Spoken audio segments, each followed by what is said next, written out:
All right, guys, we'll see you next week. Until then, adios.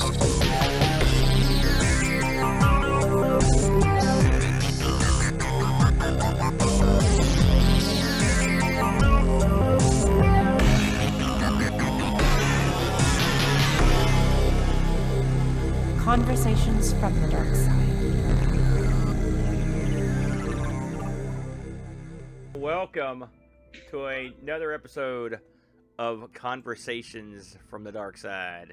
I'm your good buddy, your MC for this evening, Amigo Aaron, joined by my partner in crime, Master of Darkness. Give it up for Jack Flack. Welcome. Look at that. You look sort of undead already, my friend. I can't do that voice. All right. Well, you know, this may come as a shock to you, Flack, but it's been, I don't know, 8-10 months since we did a Conversation from the Darkside. I thought maybe Bigfoot took over the channel or something. Well, What's going you know, on? we had to wait for more spooky things to happen, but they have happened. Creepy, horrible, disgusting things. We're going to get into all of it tonight. Well, thank you for that introduction. Boat's disembodied voice in the background. We are going to get into everything tonight, but what we'd like to have is your participation. You'll see at the bottom of the screen various ways you can communicate with us. They don't require a Ouija board. You can call the 24/7 automated voicemail line at any time, by the way, 304-397-0810, and you will get right into the messaging area where you could leave your message and we'll play it on the show. You can also text that number and we'll look at your text on the show. And old school, you can send us an email at thedarkside@mail.com if you would like to send us an email. We should have a lot of fun tonight. We've got some interesting topics to go over, and it should be a hopefully quick and entertaining 2 hours. We're going to get settled in here, and we will be back in Two Shakes of a Lamb's Tail to get this thing fired up. Feel free to email or call in now.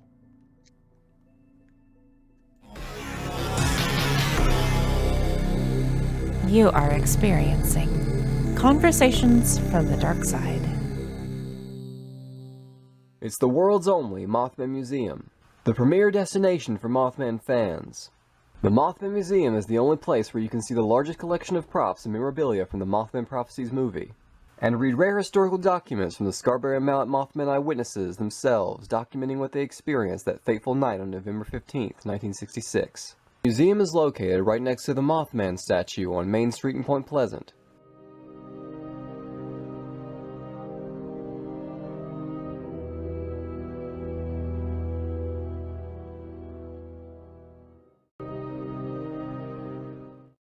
Just a gravel star on a mountain road. From all the tales I've been told, there's a monstrous ape soaked in sap atop a genuine 50s tourist trap. Step right up, that'll be $6. And when the tour bell rings, you gotta trust your luck. No hypertension or vertigo. If you wanna dive in that mystery hole.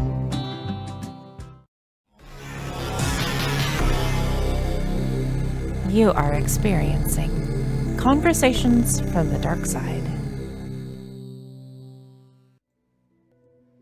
All right, we are back once again. It's your buddy, your good pal, Amigo Aaron, Jack Flack in the house. And we've got a first of hopefully stream of folks that'll be rolling in here. It's none other than my amigo, Boat. What's going on, Boat? Good evening, everyone. I've recently scrubbed the spooky makeup from my face that I was wearing earlier. Oh, yeah. I planned on wearing it for tonight, but I was afraid the longer I left it on, the harder it would be to remove. And I can tell you this. Yeah. That when I first applied the baby oil and I started scrubbing and it didn't come off, I feared the worst. Then I remembered that the instructions told me to mix a concoction of baby oil and rubbing alcohol a sort of a turpentine smelling thing, and then I just dunked my face in it for a while, and then I worked it real hard with the old cotton ball, and gradually it wore off. Was that a makeup pen that you bought, or was it like a Sharpie or a... This was I posted a picture in the Boat-O-Vision channel. This was a Dollar Tree tattoo set, and it was just labeled tattoo. That was it. That's all you need. You're nuts, by the way, for even thinking about buying that. You know, you look like some sort of, kind of a satanic clown or something. You know what I mean? That's what I was looking for. You know, Halloween, it's spooky. Got to be satanic and clownish. Are you? While we're on the subject, just to jump in real quick, because it comes up a lot. In fact, we talked about it on your stream that night when Killer Clowns came up. Anybody? What's the scoop on clowns? Are we scared of clowns, guys? I think clowns are frightening in the best of circumstances because they are a grotesque. Their makeup is like a grotesque caricature of the normal human face. And when you add anything that's even, it's, you know, do you know who came up with the word uncanny? No. It was Sigmund Freud. He developed that word. And the word, it means that something that is familiar yet unsettling. And I, first of all, I couldn't believe that Freud just pulled that out of the air. Like he made that up, because we talk about uncanny stuff all the time. And so clowns are right there where it's like, you got a clown, it's like a humanoid figure, but his face looks all weird. His features are elongated and twisted. And that's even before they do anything creepy. So they're uncanny from the outset. But then as soon as you include anything like not funny that the clown is doing, then it gets real dark real quick.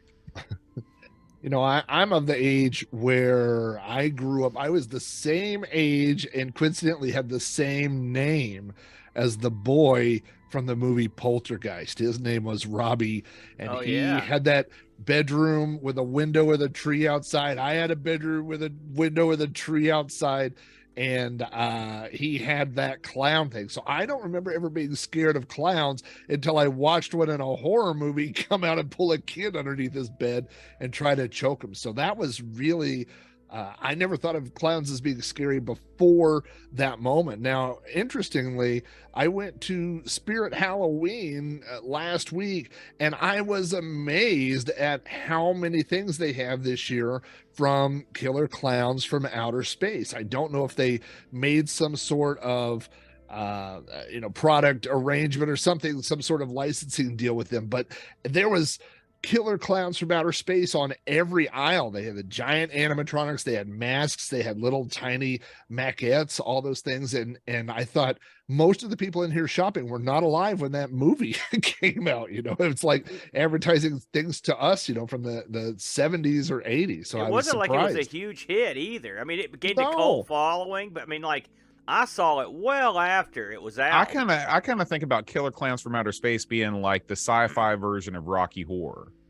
Well, I could see that. I mean, nowhere near. It's not in the same stratosphere as Rocky Horror. Because I mean, sure, you don't see a lot of Rocky Horror action these days, but like maybe like 20 years ago, Killer Clowns is now what Rocky Horror was 20 years ago. Well, again, I think there's a huge quality discrepancy between the two, if I'm honest.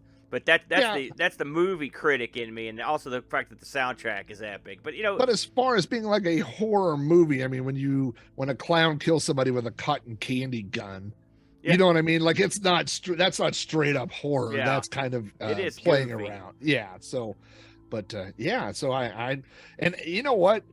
The only thing that's ever really scared me about clowns, remember a few years ago when there was that rash of sightings where people would just dress up as clowns and just stand by the side of the road. And I thought, you know what? You can tell which states it is legal to open carry in and which ones it's not, because no one would do that in Oklahoma. Not twice. That's exactly what I thought. You just like I want to be shot now, because they would be shot dead. You know, you were just getting back to what you were saying about Poltergeist. You know, that movie, I don't know what the first big time film was where a clown did something particularly vile. I believe that happened in one of the Friday 13th or a Halloween. I do recall a scene with a kid dressed as a clown at the end or something, but that scene in Poltergeist with that clown was absolutely drop dead scary. I remember seeing that when I was in middle school, and it freaked me out, man. You know, that was no good. So, I mean, I wonder, because when I was a kid, clowns were great. I loved clowns. They were the embodiment of, like, circus. They were fun. I never thought of them as being evil at all, you know? Yeah. Now, I never had a scary clown doll, but I remember when that came out, I had a Charlie McCarthy ventriloquist doll. Yeah. But the thing is, I mean, are you going to be scared of a guy with a monocle? Like, it's just not that scary, you know? So that thing never frightened me. So, and then, the only other clown that I knew was Ronald McDonald, who's going to be scared of a guy. I mean, back then, No, not scared. Now I'm scared of cholesterol. My students, Yeah. one of my 7th grade clarinet players dressed up as bloody Ronald McDonald today. for Halloween dressing. No. I was not a fan. No, you can't take a childhood classic like that and make it like, I don't want to see, Cabbage Patch Vampire. But that's like, isn't that what Garbage Pail Kids are? Some of them, yeah. But those have been around forever. I mean, I know they're making a comeback now, but I thought they were dumb back then. I've never got into the whole thing, but some people like them. They like to collect them and stuff. I'm not a big fan either. Moving on down the line here, because this is the we've just a few days as we record this from Halloween, just 3 short days. Last year we kind of touched on briefly sort of Halloween traditions and stuff, but I like to know it just as a personal note, and I'll start with you, Flack. What do you traditionally do? Like, what are the things you do at Halloween? Not just necessarily trick or treat, but just like in the month leading up to it. Are there movies you watch? Are there places you and your family or your wife go? What do you get into? What's your thing? Well, definitely you have to. I mean, October 1st, you have to go to all the stores that don't normally sell Halloween things, and you have to start looking around. You got to go to, places like Hobby Lobby and Michael's and all those places that don't normally, cater to that stuff. But, you got to go look and find, who's got the new Halloween stuff, the new display stuff. So that's always something that we do. The whole month of October in Oklahoma and many places, this is the time of year where the leaves change. It's not just they haven't fallen off the branches, and they're starting to do that, but everything starts changing colors. And so sometimes I will go out and take pictures, because when you look at pictures, it almost seems it seems strange to see trees with bright orange or red leaves and things like that. So but the other thing that I love to do is I have tubs and tubs. I know this is difficult to imagine. I have tubs of Halloween display items. I mean, some of them are so old, like I don't even remember when we bought them or where we got them. And October 1st, that's my wife has drawn that line in the sand. It's something interesting about Halloween and decorating in general. Like, if you imagine in March, if you came home and you're like, hey, I got this awesome skull and I'm going to put it on the fireplace mantle. I mean, that's weird if you do that in March, but you do that, and I think even September, it's a little unconventional. But October 1st, man, I will go out there and I'll be like, look at this. You know what I bought? I bought a severed foot. It's like a rubber foot, and then the ankle's kind of bloody. There's a little rubber bone sticking out of it, and I've just been moving in different places around the house, and so that's one of my favorite things about October and this time of year, is that it gives you, like, everybody has permission to just do weird stuff. And if you want to have a skeleton in your room, or you want to hang up crazy things or whatever, or eat Frankenberry cereal and all those things, like October, it's like everybody has permission. You got a license to enjoy that stuff for a whole month. Now, again, November 1st, by Thanksgiving, the severed foot will not be in the living room. My wife will take care of that. It'll be gone. But for this 1 month, you get to go all out and bring those things out. Is the giant skeleton going to stay out there, or is it coming in? I do live in a neighborhood that has a homeowners association, and I have not been contacted about placing a 12-foot skeleton in my yard, but I got a feeling if that's up on Christmas morning, like, I don't know that that's going to fly. And I have of course, thought about like, can you get a Santa hat up on that thing? Can you Jack get Skellington, a right? pilgrim hat, on Thanksgiving. So maybe year round. That's certainly something to consider. The more Halloween things you get, where are you going to store all this stuff? And some of coffin. it. Well, you know what? I read a thing online that there has been a run on 9 and 10-foot Christmas tree bags, storage bags, because if you break it down, that's the perfect thing to store a 12-foot skeleton in. I love it. Now, Boat, you're in an interesting position because your wife, you're married to someone who's from Thailand. I don't know if Halloween's even celebrate over there or celebrate the same way. What do you and Eve do around this time of the year?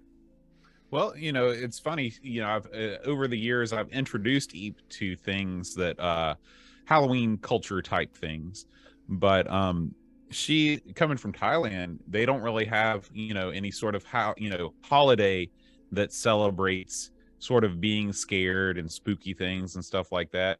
And to be honest, she doesn't like it.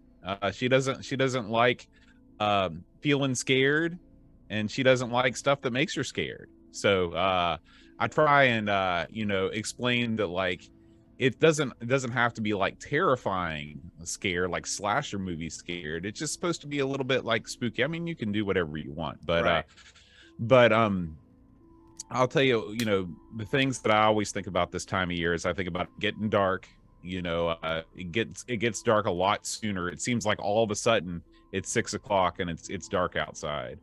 I think about drinking hot apple cider. In fact, I poured myself a nice steaming cup of hot apple cider in a sippy drinking cup. That.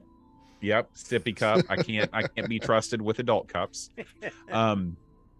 I just love, like Rob said, looking outside. October is my favorite month because you get the leaves changing, you get cooler weather, and it's just beautiful. It's after the first frost, so all the insects are dead, and so you can go out and walk around and just kind of enjoy stuff one more time. It's like the send off to the nice weather before we enter into our winter phase. Very good, very good.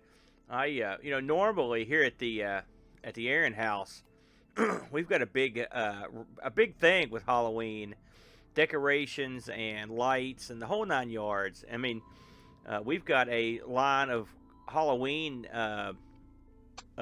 boxed Halloween outfits from the 60s and 70s and 50s that stay up full time, in fact, in our living room. But this year we had sort of some family stuff going on that it hasn't quite felt like Halloween normally. And we did do this. The first thing, we know it's Halloween time when we all sit down and watch The Legend of Sleepy Hollow, the Disney animated cartoon. We love that, and we watch that every year, and we did watch that, and we watched a few things here and there, Simpsons Halloween stuff, but for the most part, it's been kind of low-key this year, so this is sort of one of the bigger Halloween things I've done since the season started. I'm looking forward to trick-or-treat. We trick-or-treat up here on Monday, and the boy has decided to go out one more time and go around the block. He's 13, and he's going to be a pretty big trick-or-treater, but I think we can slip him through, although I went out when I was at least 16, as I recall. So I'm sure we can. Now, let me ask you a question. Yeah. When you go around the block, do you just go around the block, or do you go down into the rich area? We go into every conceivable part of this development. Okay. Including do you all leave the the development, or do you go over to Mill Creek Crossing where the good stuff is? I don't, because there's no safe way to cross there without going out on the highway. So we don't normally do that one. But yeah, I guess we have just sort of a traditional Halloween setup here when it comes to that sort of thing. So we're going to switch gears and get into some more paranormal conversation here in just a moment. We're going to cut to a break. We'll be right back. Again, if you're interested in contacting us or having your story read, or even hopping in our Zoom channel, you can access Zoom via our Discord. Just look at Conversations from the Darkside, and all the Zoom information is there. You can call your voicemails in, 304-397-0810. You can also text at that same number, and you will be talking to a voicemail. So just leave your comment, and you'll be good to go. You can also reach us at thedarkside@email.com. You can leave us a note there. We'll be back in 2 shakes. Stick with us. This is Conversations from the Dark Side. You are experiencing Conversations from the Darkside. That's right, Jim. We're here on the grounds where the most recent Mothman sighting has occurred, and I gotta say, it's pretty creepy out here. He was last seen around Point Pleasant, West Virginia, terrorizing 2 elderly ladies. The poor old ladies were just trying to enjoy their bingo night when Mothman appeared out of nowhere. Oh, Do not fear the Mothman. Please leave all windows and doors unlocked when you come to visit Point Pleasant, West Virginia.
You are experiencing Conversations from the Darkside.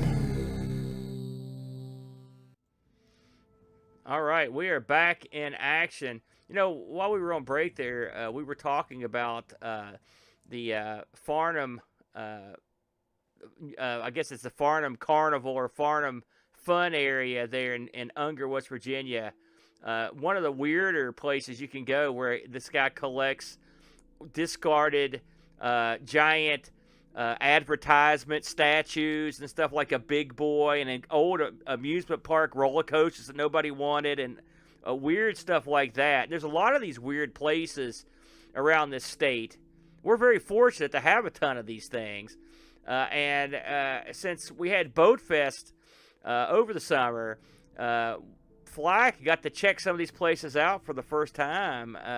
Flack, what did you think of these nutty? You're into nutty stops, so you had to enjoy these, I'm guessing. They were great. Aaron and there was a whole group of us. We got to go see the Mothman Museum. Now, I was sort of familiar with Mothman, but I think I had run some of the different legends together. Like I think I had kind of mashed Mothman and the Flatwoods Monster together. So it was great to go to the museum. It was great to see the story. It's always funny to me. Like, I think most people agree what Bigfoot looks like. Like, I think everybody knows what Bigfoot looks like. But when you go to the Mothman Museum, there's like, well, here's 17 different things Mothman kind of looks like. Like he might have looked like this. He might have looked like this. I also didn't know just, that Mothman, when was the most recent rash of sightings of Mothman? It would have been in, I believe, 68. I think there was really only one rash. Yeah, right? there was one series of them over a period of a couple months, I believe. I know less than a year. So he came and gone. Now there have been people that say they've seen him in other parts of West Virginia, and then even up to Chicago. I've heard tale that he's been sighted. But the ones in Point Pleasant took place in the late 60s. It obviously affected the town because they've got a museum based on something that came for less than a year, and it was 40 years ago or whatever. So listen, you get something like that, you lean into it. You know what I mean? I mean, and they have gone in and I don't remember the name, but we went to that afternoon. All of us that went on that little tour to the museum and to go see some of the sites that Mothman reportedly visited. We went to a local ice cream parlor, and in this ice cream parlor, there were giant floor to ceiling murals or paintings, one of Bigfoot, one of the Flatwoods Monster, and one of Mothman. And I thought, I mean, this is a town that gets it. You know what I mean? Like you get that and you hang on to it. Like nobody's going to Bodunk, West Virginia, whatever, because somebody planted a tree 50 years ago. Nobody cares about that. You got a monster, you got to put a sculpture, and they have how tall is this statue that they put on in the middle of Main Street? Well, I'd say it's 10 feet. He's on a podium. He's a large. They didn't make it small. It's funny. The sculpture of that has passed, but he used to live right across the street from me. Yeah. And my brother Really? my brother actually has done some work for I believe it's his daughter, because that stuff's still in the family. Like they own the copyright to the statue and whatnot for like postcards and shirts and whatnot. Because as you saw, if you go to the Mothman Festival, which I was just at last month, there's 1 million people selling 1 million different types of Mothman shirts. So just like you said, there's all sorts of interpretations. And one of the reasons they could do that is because no one really owns the copyright to him. But you can copyright your shirt or your statue in this case. Yeah. So what you did. But yeah, the guy that sculpted that, if you ever visit Point Pleasant and go inside the flood walls, there are more of his work where he sculpted Chief Cornstalk, which is that's a legend that is around Point Pleasant. He was a Native American chief that they'd made a deal with him, and then they screwed him, you know. And so he's supposed to It's like literally every deal we've ever made. Well, this was a real old school. They killed him. They really hosed him, and so he vowed vengeance on the whole city of Point Pleasant. Point Pleasant was born under a bad sign. You know, they can't catch a break. But there's some really awesome statues that he did out there. He's quite the artist back, you know. And that's no easy feat. Go make us a giant stainless steel Mothman to put in the town square. But again, we had there was a gathering. There's a lot of people that we hung out for a few days in West Virginia. It was some long days. And if you'd have said, "Hey, we're putting on a private tour tomorrow morning to get in the car, drive a half hour, and go see a statue of Chief Cornstalk," I would have passed. I'm not going to that. But you tell me that there's been this monster sighting, and not only, the great thing about the Mothman story is first, like, there's not very many monsters. Like, and people had stories about Bigfoot. Most people that have seen Bigfoot far away have a different story than people that saw Bigfoot up close. Most people that see Bigfoot up close, they don't go, he was all right dude. Like, he just came and he brought me a pie and he walked. Like, that's not me. People go, it was terrifying, and it growled and they ran away, But the Mothman thing, it is the whole twist of that last sighting when he was seen flying over this bridge moments before or during this bridge collapsed and people died, is that there's this 50-50 split.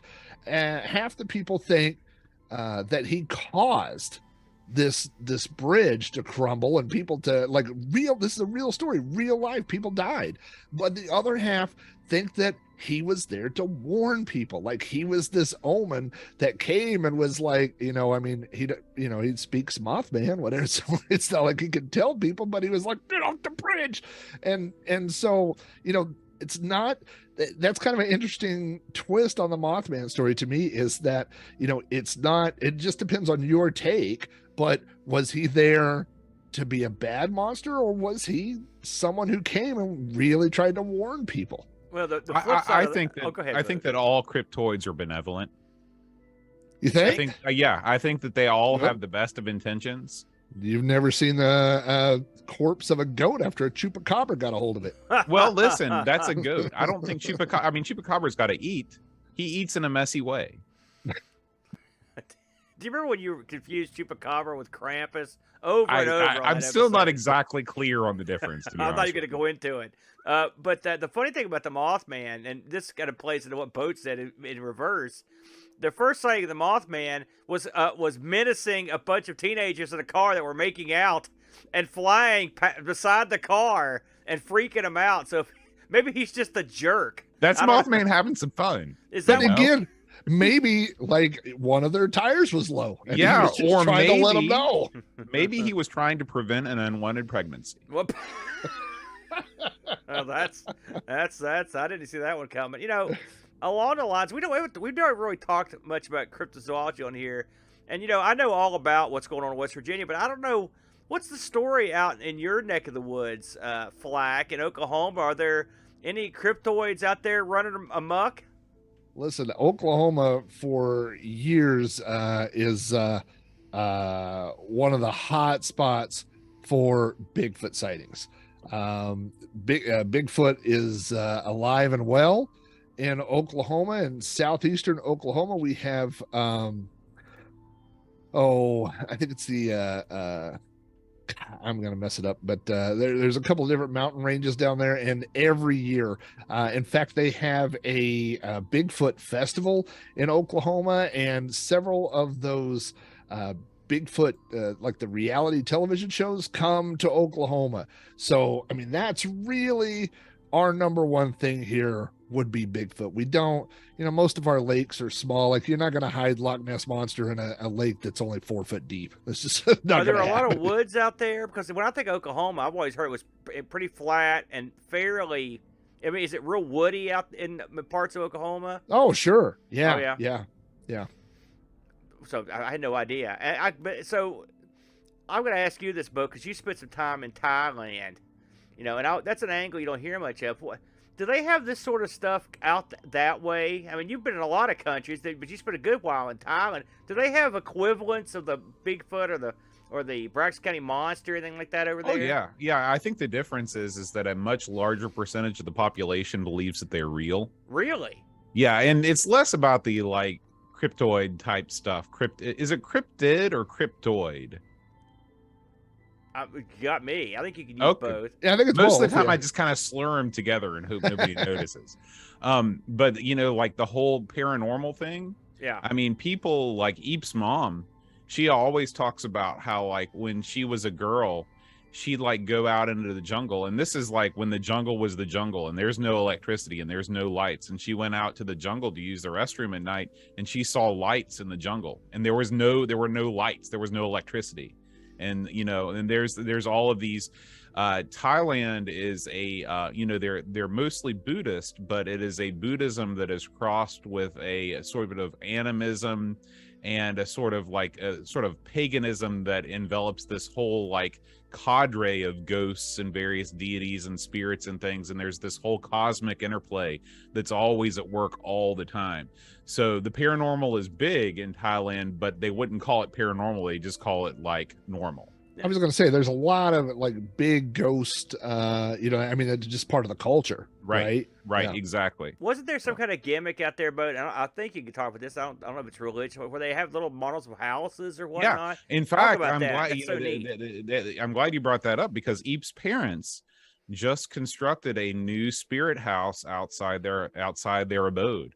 One of the things about Thai people is that they have a custom, you know, what we would call superstition or myth. You know, it's all how you look at it, but they have a custom where they will build a small like a miniature house, like a doll house, outside of their house. And the doll house is they call it a spirit house, and they will place like small dishes of sweet liquid and fruit and things like that inside the spirit house. And the idea is that when the evil spirits come, they enter into the spirit house and they gorge themselves on the fine food and drink there, and they leave you alone. And so for years and years and years, Eve's parents have had this kind of rundown spirit house that's sort of on its last legs.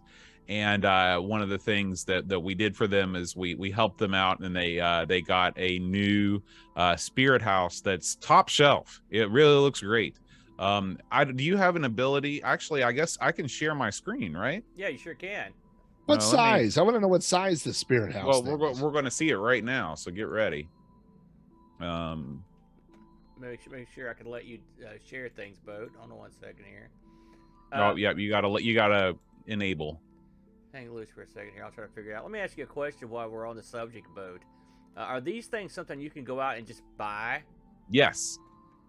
There are spirit house emporiums that you can go to, and it's sort of like buying a prefabricated home, where you select your model, and then you select all of the sort of accoutrement that go with it. And so you can fully outfit it with the colors that you desire, the fittings, what you want on the interior of the spirit house, the statues that you want outside of it, and then also a big thing is the platform that it sits on. All right, looks like I can share now. So I'll show you some things here. So this is Eep's dad here on the right, and this is the spirit house installer. And you can see that this is Eep's house, her parents' house in the background here. Kind of interesting that, you know, they have no running water. They have no pipes, and so they cart water in on these big plastic cubes. And that's what they use for their water supply. But as you can see here, we've got some more pictures. There's Eep's dad. A big thing is the sort of ceremonial nailing in of the wooden dowels of the foundation. All of this stuff has spiritual significance. A big thing is sort of like in Hawaii, how they give everything a lei. It's sort of the garlands of flowers here. And then you can see there are actually some little figurines that they've placed inside. And I wish that I knew enough to be able to tell you about what all this stuff is, but I don't. Sometime we'll have to have Eep on the show. Wow, and then like a great meal. To kind of top things off, they have this ceremonial meal where, as you can see, they've got some pig heads, they've got some pig things, a bunch of joss sticks. So they, you know, when they burn incense in Thailand, it's not like here where you light a stick of incense and you put it on the burner. You grab a whole handful and you light them all at once, and it's like this huge, powerful smell. And as you can see, what you've got to do is you have your incense here, and then they place the fresh flowers all, you know, on the sides. I guess there are some side platforms here, and so that's there we go. There's a good shot of everything. Holy how it smokes. looks. And that stays out full time, right? That stays out full time. Now, that's right. What is the, okay, now, and this may be a little inside baseball, but maybe you could answer it. That's incredibly elaborate, much more elaborate than I would have anticipated, because we haven't spoken about this before. How much of this is actual factual belief in this thing's ability to ward off spirits, and how much of this is just straight up lawn decoration that is just like something that's common to the area? I mean, what's the belief strength in this thing? Well, I think it depends on the person. I'm sure that there are people and there are business, because in Thailand too, you know, in even in Bangkok, like outside of major businesses, you'll have a spirit house. And so, like, you know, some of it borders on the superstitious. I think especially in terms of businesses where you have, like, you know, if you have a really nice spirit house, maybe the evil spirits come in, maybe you make more profit. But I know that in the case of Eep's parents, this is like a major tenet of their belief system. Like, this is like, for real, they believe this. Now, how big was their previous one? Their previous one was the size of, see that the structure on the right there, right? The small. It was about that house. size, but it was in bad shape. I see. That is remarkable. I mean, I've got to say, I never would have guessed that it was something that elaborate.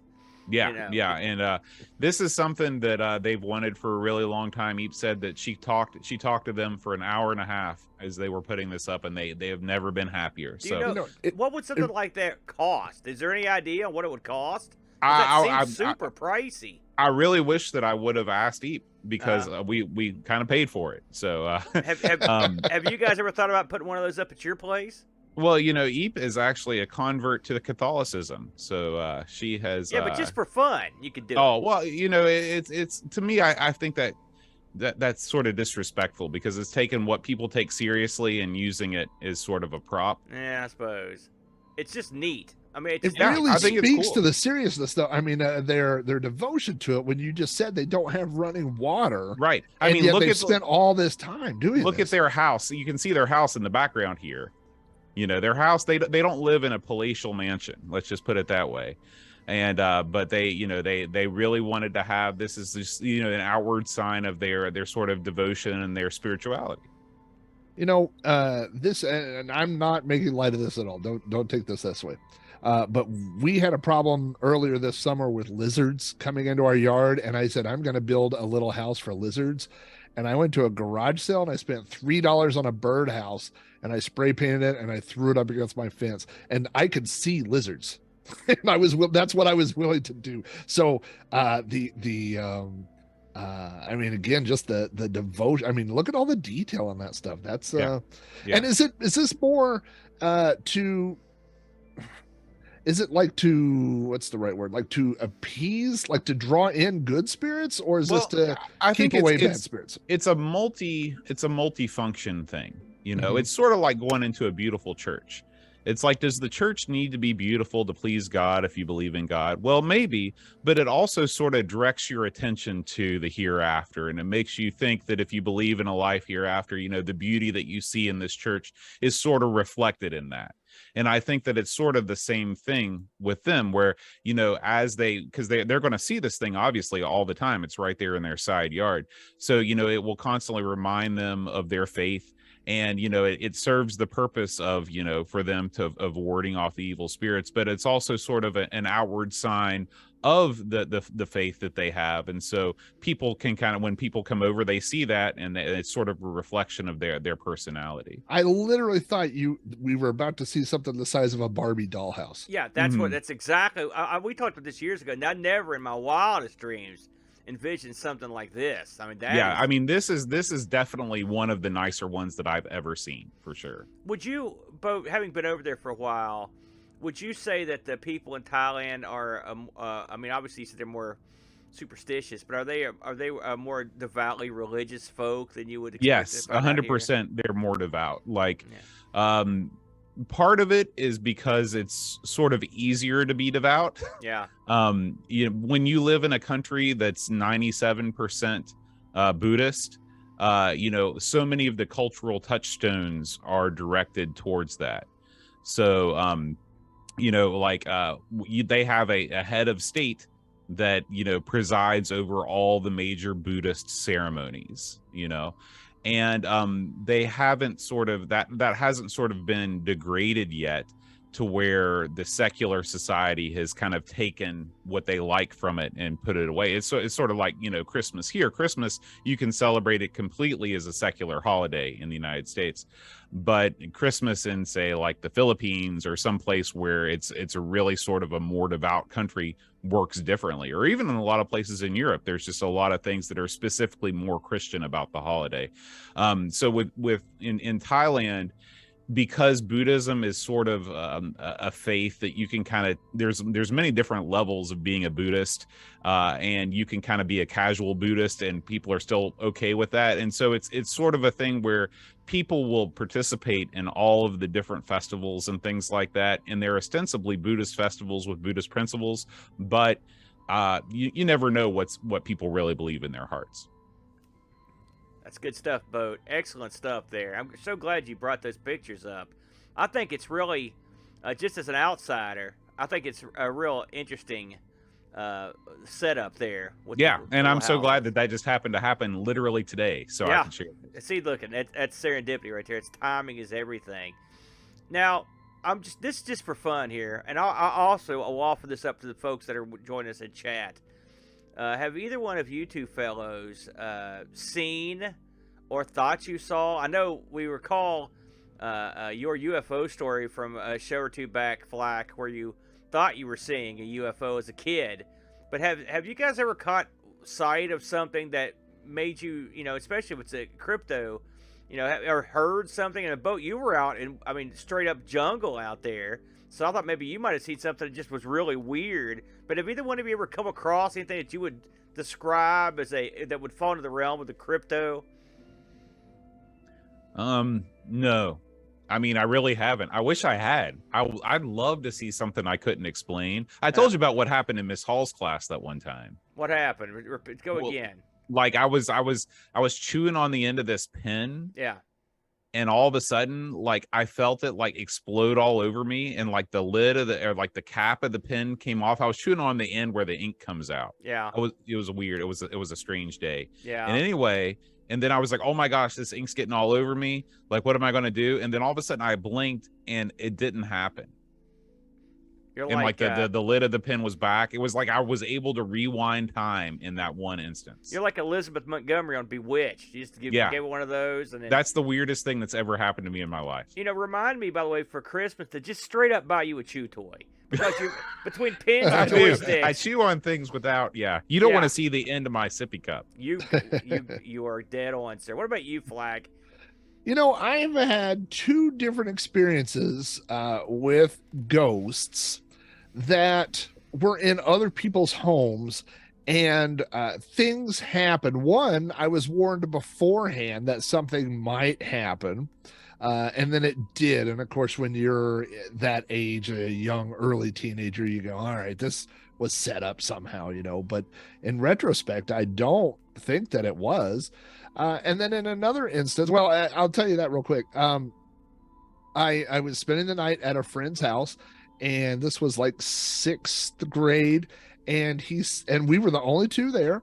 And he said, by the way, if you hear anything like in the house move or pop or something open, he said that happens here all the time. This house just seems to be haunted, and we're just kind of used to it. And then, you know, you kind of giggle and you go, right, whatever, you know. And then later, the two of us were in his living room playing video games, and we heard this noise from the kitchen. And we went in there, and a kitchen drawer or a cabinet door had opened. And you remember that people used to store, some people still do, I guess, store your dried uncooked spaghetti like in a tall, like a metal tumbler thing or something. Yeah, I know exactly what you're talking about. And that had fallen out of the cabinet, and the dry spaghetti was all over the kitchen.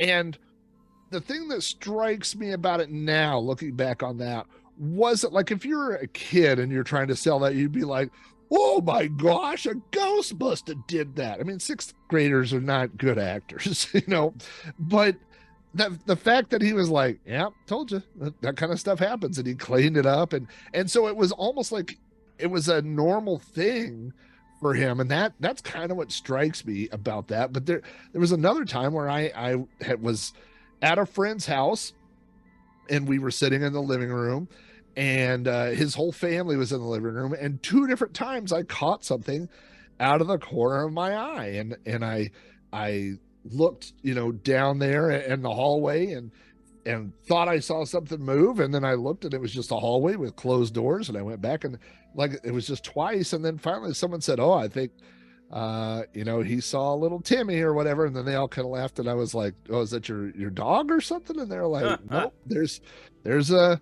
seems to be a spirit here, and we've all seen it. It's always in that hallway, and it's always in the same spot. And but anyway, it was just that I mean, I'm definitely, you know, the old I think it was an Eddie Murphy skit where he talked about how he could never own the house from Amityville Horror, you know, where he's purchased this house and he's moving his stuff in, and he walks in on the house and he says, look at this beautiful house. And then they hear a voice that says, get out. And he says, too bad I can't stay. And they turn around and they go. Yeah. And I mean, that's me. I go into a place and they're like, hey, by the way, you know, this is a nice house. It's got 3 bedrooms, you know, 2 dens. It's got a great view. And by the way, there's a ghost named Timmy that lives in the hallway. Too bad I can't stay. I'm Out of here. I'm not doing that unless, although I've just learned about spirit houses. And so maybe like, there you go. You just erect a structure in front of your house. you know, I think if you're looking for a business model, you are the guy at the front of the neighborhood where you build the spirit condo. Right. like for Exactly. 20 people, then you just rent out for a low spot monthly under the fee. I can take care of your spirits. They Exactly. can lie with me. Everybody gets their own little address. So, but yeah, that's the thing that really strikes me about both of those incidents, which are 100% true, was that the people that lived there were like, yep, we're just used to it. Yeah. You know, and that was just a strange reaction from someone else. That is. I've known a few people that have a similar setup where they think their house is haunted. They sort of give you the clue. And it is always creepy because if someone's going to tell a guest that, I don't know, I guess they could try to get themselves over with that, but I mean, that wouldn't do it for me. I would assume there's actually something going on there. You know, we have a house up in Clay County, West Virginia. It's right on the river. And it's a tiny house up there. We've just put it up in the last year. And I've spent the first couple of nights there about 2 months ago. And it's right on the river. And there's not really anyone living, or there are places around it, but there's no one living there. And my kid and me spent our first night there. And they had a thunderstorm. And this is right in the valley out there. And no, I didn't see a ghost or a sea serpent or anything. But as I laid there, looking into the woods and watching the lightning crack and hearing the noise and stuff, I thought to myself, this is how 1,000 or 1,000,000 ghost stories were made. And this is also why people decided to drop to their knees. There's something chilling about an isolated area where you don't have the normal comforts. This is one thing I wondered, Boat, because you'd mentioned a couple times that they'd been out in the jungle out there in Thailand. I want to touch this one more time before we move on here, just for my own edification, Boat. That when you talk about a jungle in Thailand, like what are we talking? Like a jungle, like a movie jungle? What does that entail? I mean, are we talking wild beasts? The whole Have 9 you yards? Have you ever seen anything set in the Vietnam War? I have, yeah. Okay, that's the jungle. Really? So real Yeah. thick, deep. Yeah, real thick. Now, of course, like just like anything, like the jungle when Eep's parents were little was much more vast. Like now, like even in like Eep's hometown, which is a village, there's still like you it's not as if their house is surrounded by jungle on all sides. Right. But I mean, it's sort of like if you walk sort of like to where Level Lord stayed from your house, like you can be in the heart of like the deepest, darkest jungle you can imagine. Very good, very good, very creepy stuff. And I found all that quite fascinating. We're gonna take a quick break, and when we come back, we've got a submission from one of our good friends. We're gonna play that and discuss that particular topic, which I believe involves the old friend, the Ouija board. We'll be back in 2 shakes. You are experiencing Conversations from the Darkside.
You are experiencing Conversations from the Darkside.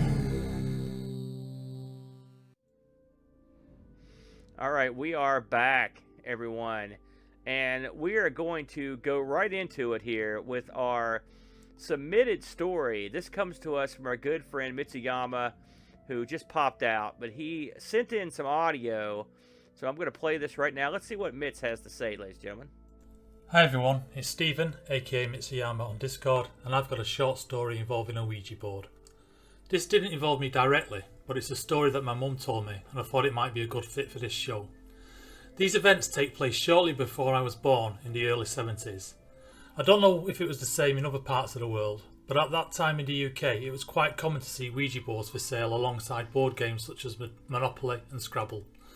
This always seemed a little crazy to me. Anyway, my mum and dad are spending the evening with friends, let's call them Margot and Jerry, and they start fooling around with the Ouija board. They start asking questions, the pointer starts to move in response, and they all start accusing each other of moving it. You know the kind of thing. So, Jerry asks the question, how many children will I have? and the pointer moves to the number 4. At that point, Margot and Jerry had already had 2 children, and Margot responds, "Ha! No chance, 2 is enough for me." However, a few years later, Margot and Jerry get a divorce, Jerry remarries, and has 2 more children with his second wife. This has always stuck with my mum, and she was convinced that they were communicating with somebody, or something, that knew the future. Personally, I just think it's all a coincidence. But what do you guys think?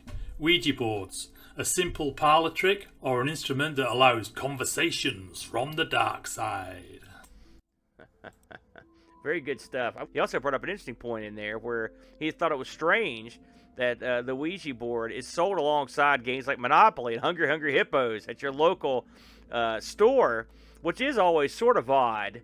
And I'm assuming it's still that way because in the day I see Ouija boards all the time. But come to think of it, I really haven't looked for one recently. Have you guys seen a Ouija out in the stores recently, out in the wild? Still there. Are they? Still there. Yep, saw it at Target. Did either one of you ever think did it ever strike you as odd in the same way it struck Mitsuyama that these things were out there amongst the children's toys? Yeah, absolutely. Because there's nothing really childlike about a Ouija board. I mean, there's nothing sinister about it either, but it's definitely not like Hungry Hungry Hippos where it's bright and colorful and cartoonish, you know.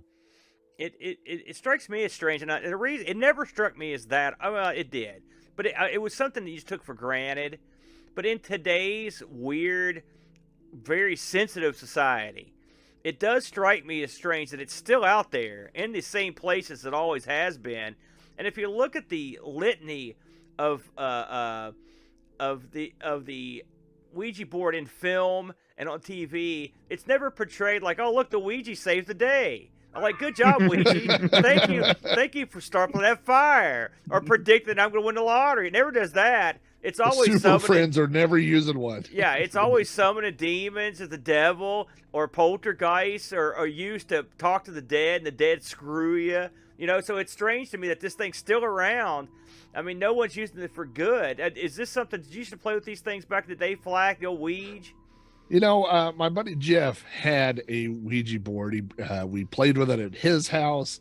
If you know Jeff, you know that that thing is going to move, and I'm not moving it. So I know he's moving it, you know. Yeah. But I ended up borrowing it from him, and I never got it to do anything. But I will say this: I ended up loaning that Ouija board years later to someone else, and they loaned it to someone else, and eventually it landed up in the hands of people who went on to claim that they had all kinds of conversations with spirits in other realms, and that they had long conversations. And it wasn't like it randomly moved one time. I mean, this is a months and months thing. And I always thought, we got that at Walmart. Like, it wasn't like an ancient coven of witches crafted this out of haunted bone or something. I mean, it was made by Parker Brothers. Right. But I will say this: I don't.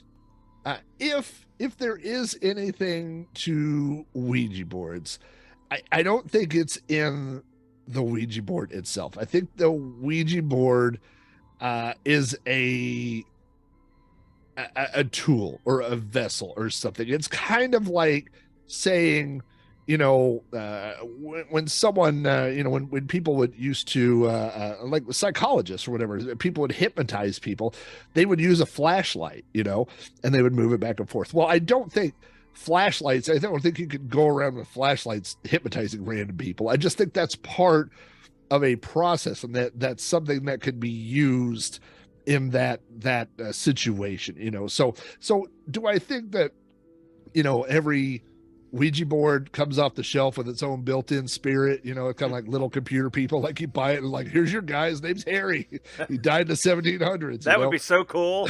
Just everyone comes with a little 8x10, like, here's that would actually be a pretty cool marketing aspect. It's like the Cabbage Patch version of exactly. Like, you get your own guy. You know what, I just recently saw a meme, and it said how disappointing it is that ghosts in the afterlife, they always appear in the clothes that they were wearing when they died. And I thought, boy, I mean, that really, like, you don't want to die at a Halloween party or something, like Right. you just appear and you're like, oh, you're the sexy nurse, and you're like, I know, I wore it one time and I got hit by a car or something, you know. I never thought of that. But so I don't think that there's something magical or mystical in the device itself, you know, and whether or not people can really communicate with spirits and things like that, I don't know the answer. I know that I haven't done it, but I think I used to think, hey, this is all fake, and now I think if there's something happening, I don't think it's something that comes with that board, something that comes with that. I think that's something that maybe helps those people focus or do something to facilitate that communication. You know, the thing I like about the Ouija is, because I used to live with a guy named Big Head, and Big Head was a great guy, but Big had he was a superstitious man, and he had this rule when it came, it counted for Ouija boards and tarot cards, and he always told me, he goes, these don't count, and they don't work right unless you make your own. You know, you have to be homemade, and so he made his own Ouija board. I don't know if he ever made his own tarot, but he made his own Ouija board. And he had this thing, it was made of wood, and he burned all the numbers and letters in, you know. And I've heard of other people with a similar view on these things. And this is one of the things I like about like witchcraft and the occult in general. There are these weird rules, and some people adhere to the rules, some people have never heard of the rules, but they're there. And you can and the rules could be whatever you want, you know, and they can say, listen, you're not going to contact anybody on that Parker Brothers. I've had people laugh at me when they saw my Ouija board, like, my Ouija board's no good. You've got to have, it's almost like someone that has an iPhone and they see me with a flip phone. That's the way I feel. It's a Ouija equivalent of that, you know, but it always amused me. But in terms of the Ouija itself, you know, I've been involved in a lot of Ouija sessions over the years. You know, and if you think about it as in its most basic elements with the facet and the board, and 2 people or 3 people moving it around, and its most basic elements, it is a kid's game. I mean, really, if you look at it without, let's take the spirits out of it, it's just some goof moving the air around to try to freak out another goof, right? If you take everything out of it, you could put that beside Monopoly, but when you add the spiritual side of it, then you absolutely change the dynamics on it. Speaking of changing the dynamics, we have a visitor to the room here. I'm going to set you up here. And what a guy this is.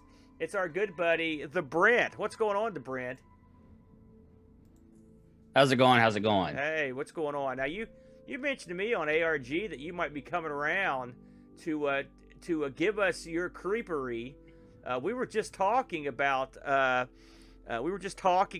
Ouija boards, and we've already talked about a whole slew of things. What do you have on your mind tonight? I have a story that's actually happened this year. Okay. As some of you might know, and for those who don't, I'll catch you up to speed. The Mothman Festival in Point Pleasant happened recently. And in Point Pleasant, they have a Mothman statue. Yeah, we talked about this earlier. It's amazing that you go on. So the man who made the Mothman statue has since passed on, but his daughter has kind of taken over the estate, taken over the ownership of the statue. Now the town owns the statue, right? The physical object of the statue, but the artistic expression of the statue, the design, that kind of stuff, it's all copyrighted to her. So she was frantically looking for someone to do some marketing for the festival that was coming up, and found her way to our doorstep from a suggestion of a suggestion, that sort of thing, because she lives many miles away from us. So she came in and she said, listen, I want to do some stuff. And we made some postcards and we did some banners for her, that kind of thing. But one thing that she wanted to do was highlight her father. And because a lot of people, I mean, maybe they don't care, but a lot of people don't know who made the Mothman statue. And she said, I want you to help me put something together that kind of honors his memory. I'm like, that's awesome. I said, listen, this is what I'm going to need from you. I need things that the general public has never seen before. I'll because we have to make this really something special. We have to give the people something that they have never seen. That's how you get someone's attention. And she said, listen, I can do that. She says, I have a photo album that survived the fire. One of the only things that survived the fire, and I'm going to get to the fire here in a second. I will bring that in and let you look at it, look through it, and see if there's anything you can find that you think might be worthy. I said, awesome, let's do it. The fire burned down the entire home and a large portion of the property of where the Mothman was actually constructed. And it was a home, and then off the home was a garage, and the garage was the workshop for where the Mothman statue was made. And all that is burned down. It is all gone. And in that, they lost a lot of memorabilia because the whole home burned down as well. But this one photo album, and I mean, it is a photo album that holds 4 by 6 inch pictures. It's a small thing. You can palm the whole thing in your hand. It's not one of those big fancy photo albums. And when she brought it to me, it was in just the worst condition you've ever seen. And you can tell that something dramatic had happened to this photo album. But the pictures inside were in fairly good condition. And you had a lot of family pictures. The thing was probably only 32 front and back pages. So 64 pictures in total, and it was only about half full. So we're looking at about 32 pictures. And he had pictures of him building the Mothman. I said, these are perfect. This is exactly what we're looking for. And she was like, oh, I don't want to really use those because I'm thinking about maybe making a book about them. So let's hold those back. Let's see if you can find something else. I said, okay, that's fine. Can I keep these? Can I keep these with me, scan in what I think I'm going to use, and then I can get it back to you? She says, you know what? Normally I wouldn't do that, but I trust you. Here you go. I'm going to leave these with you. Big mistake. And so it gave me time to really flip through this album. And what I had found is a lot of the pictures of him with the Mothman statue were tucked in behind other pictures. And some of the pictures I found were injuries he sustained while he was making this Mothman statue, because the Mothman statue is huge. It's man size, right? And it's full metal basically. And he had injured himself in several different ways. The most predominant was a injury to his foot.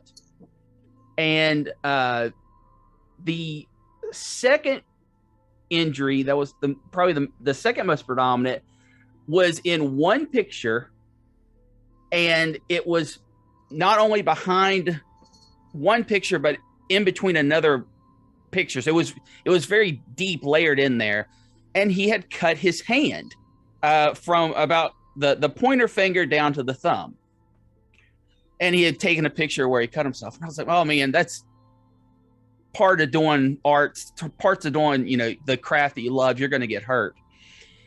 And I was working on this on a Saturday night. It was about 11 o'clock at night because we had to get it ready for the festival. So I had to get stuff prepared for her to proof for us to produce. And I remember seeing that picture. I was like, man, that's brutal. And I put that obviously wasn't a picture I was going to use. So I put all the pictures aside, and started working on what I was going to do.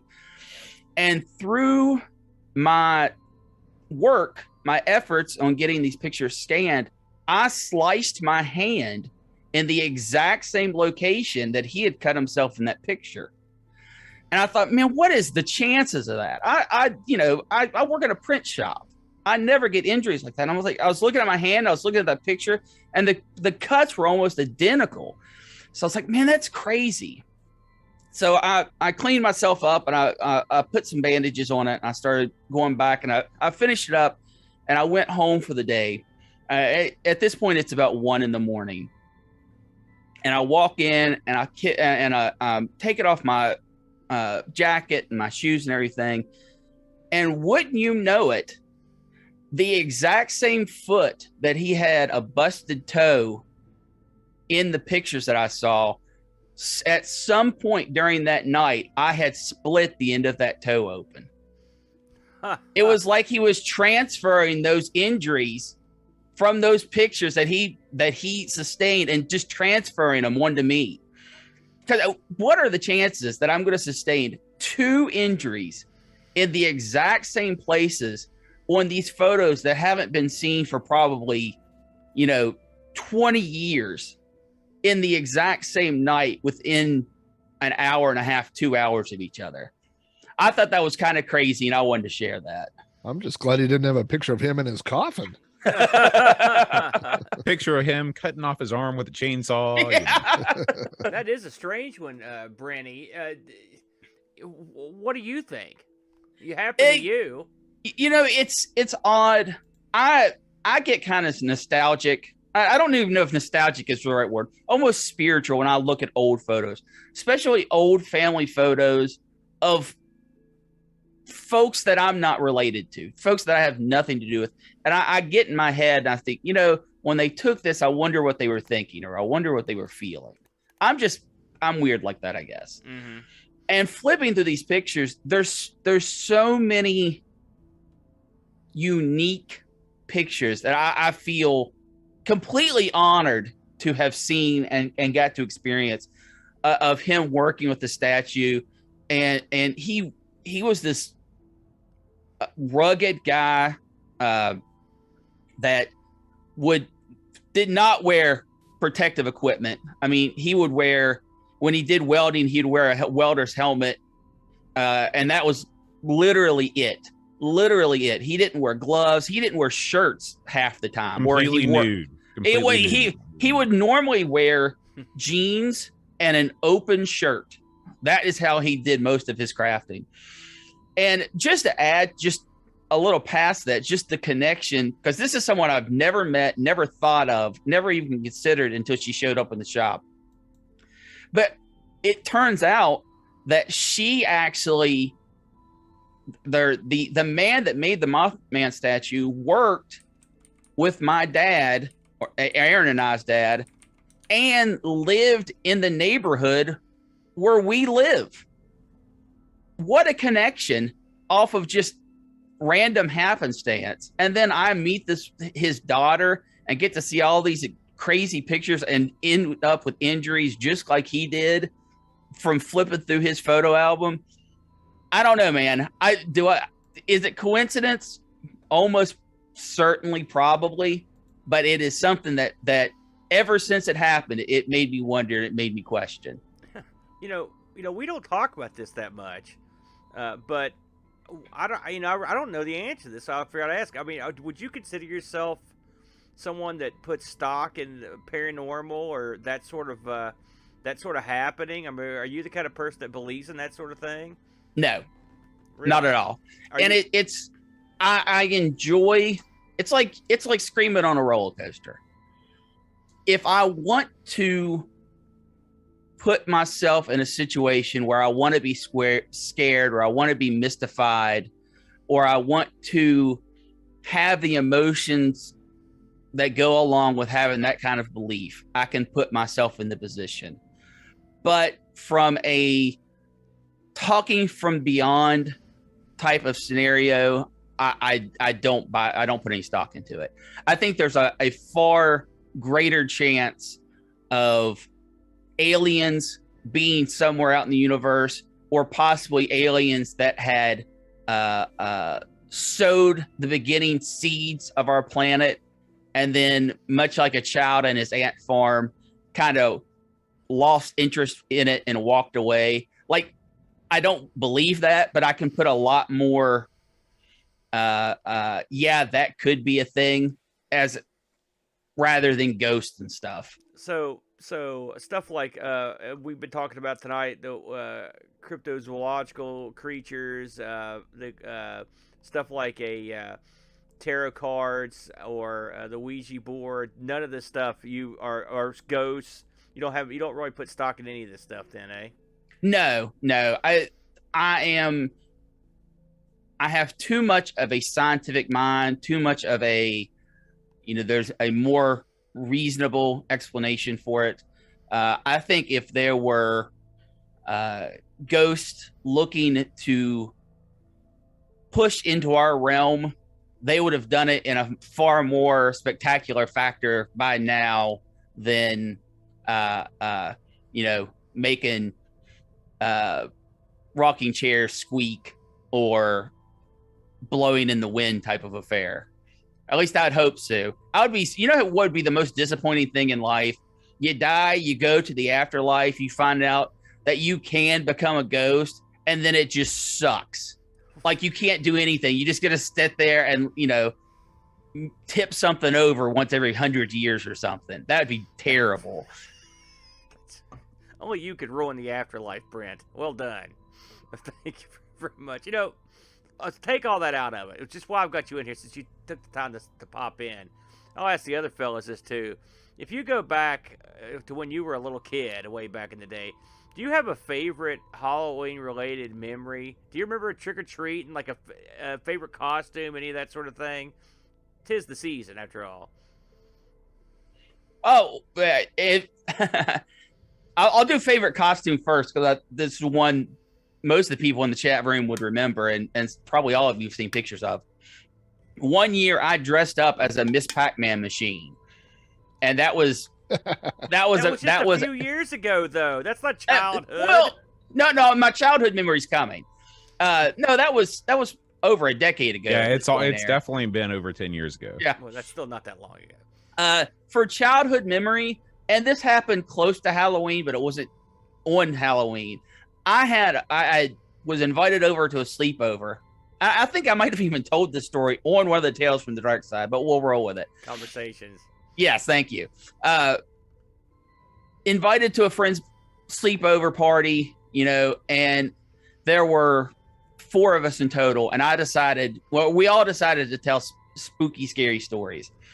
And I told a spooky, scary story and related it to the woods that were near this kid's house, and really just juiced up that scare factor, right? That personal grab you scare factor. So much so that one kid, so we finished with the story and we're all like, oh, that's a bunch of crap. Ha ha ha, oh, it's time, an hour or so passes. Well, it's time to go to bed. One kid got so scared, he threw up. Another kid got so scared that he left the sleepover. He called his mom at like 10:30 at night, because remember, we're like 9 and 10 at this point. Called his mom at 10:30 at night, said, "Mom, I'm too scared. I want to come home." And so at the morning breakfast, there's just 2 of us out of a sleepover of 4, because I had scared the other kids so bad. And on top of that, I had scared myself so bad I couldn't go to sleep.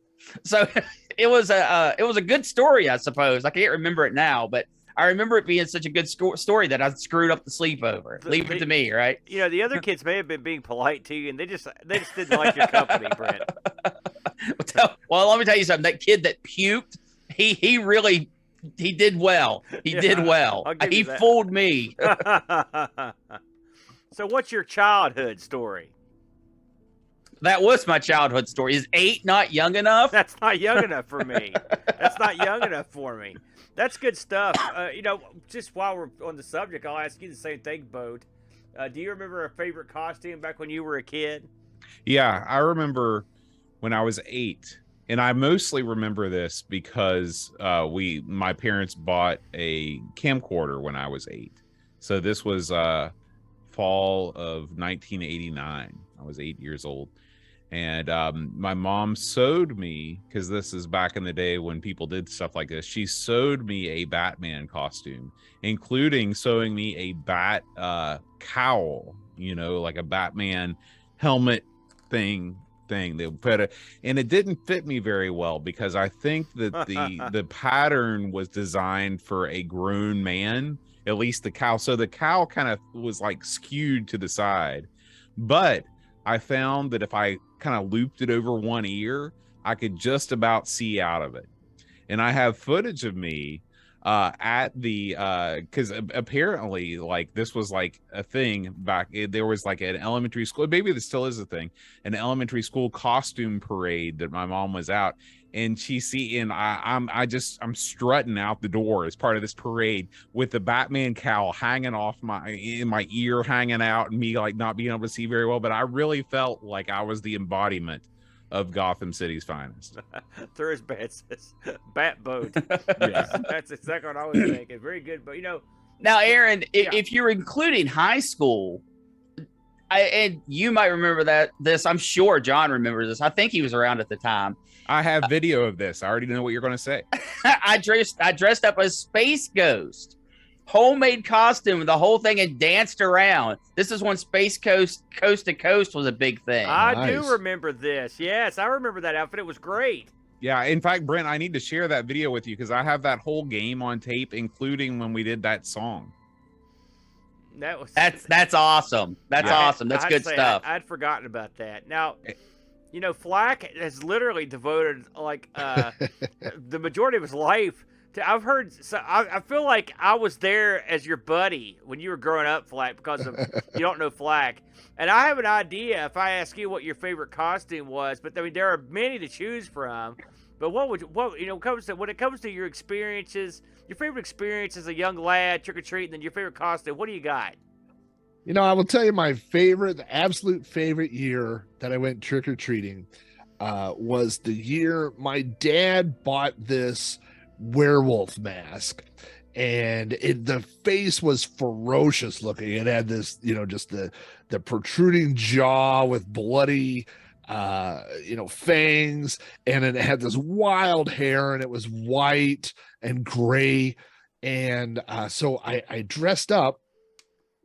I put on what I was going to be was like, I had this other mask that was like an old man mask.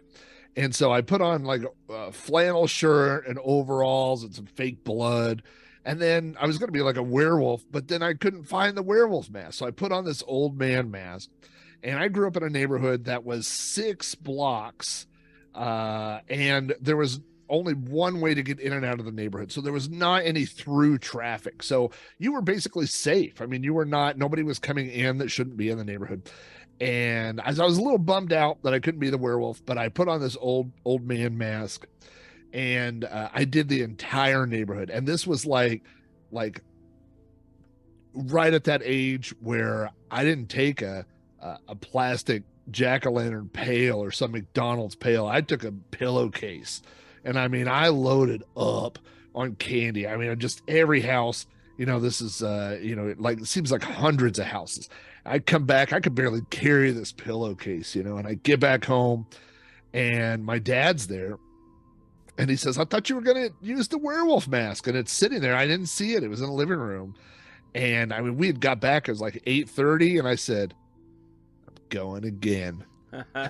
I took off that old man mask. I put on the werewolf mask. I didn't even change costume, just a different mask. And we went back out and I did the whole thing again. I mean, it's kind of a sad moment, but when I got home, there was this trail of candy behind me because the bag was so heavy that I had dragged it and I'd worn a hole in it. So there was like little pieces of candy that were falling out behind me as I got there, you know, but I mean, that was like there was no year that I trick-or-treated that I got more candy. That was like 6 months of candy, it seems like, or, 3 days. But I mean, it seemed like there was a lot of candy, but I'm trying to think of what my favorite costume was, because I just had so many, you know. I went through, I grew up in the age of the Ben Cooper Halloween costumes, and not only Ben Cooper ones, but Ben Cooper Star Wars ones. So I had a Stormtrooper one. I had the Darth Vader. I had Chewbacca.